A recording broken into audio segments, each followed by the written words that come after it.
மானாமதுரை அருகே ஆரம்ப சுகாதார நிலையத்தில் அடிப்படை வசதி இல்லை என மாவட்ட ஆட்சியரிடம் கிராம மக்கள் மனு அளித்தனர்.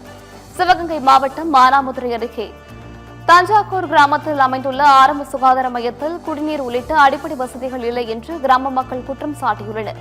எனவே ஆரம்ப சுகாதார மையத்தை ஆய்வு செய்து உரிய நடவடிக்கை எடுக்க வேண்டும் என கிராம மக்கள் மாவட்ட ஆட்சியரை சந்தித்து மனு அளித்தனர். மனுவை பெற்றுக்கொண்ட ஆட்சியர் நடவடிக்கை எடுப்பதாக உறுதியளித்தார்.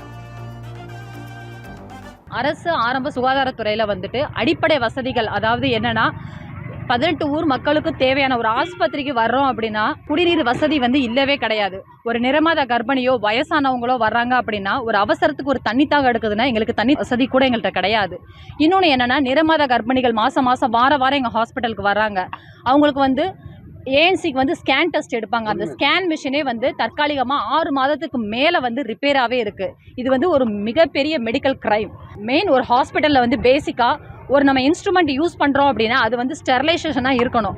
ஆட்டோக்ளேவ் மெஷினே தற்காலிகமாக 6 மாதத்துக்கு மேலே உபயோகத்தில் இல்லை. அது எல்லாமே ரிப்பேர் ஆயிருச்சு. 18 ஊர் மக்களும் கொடுத்த நன்கொடைகள் ஹாஸ்பிட்டலில் தற்காலிகமாக ஒரு 6 மாதமாக நாங்கள் கொடுத்த எந்த நன்கொடையும் அங்கே கிடையவே கிடையாது. நீங்கள் எங்களுக்கு தயவு கூர்ந்து எங்கள் ஹாஸ்பிட்டலுக்கு தேவையான அடிப்படை வசதிகளை எங்களுக்கு மறுபடியும் மீட்டு தருமாறு மிக தாழ்மையுடன் கேட்டுக்கொள்கிறோம்.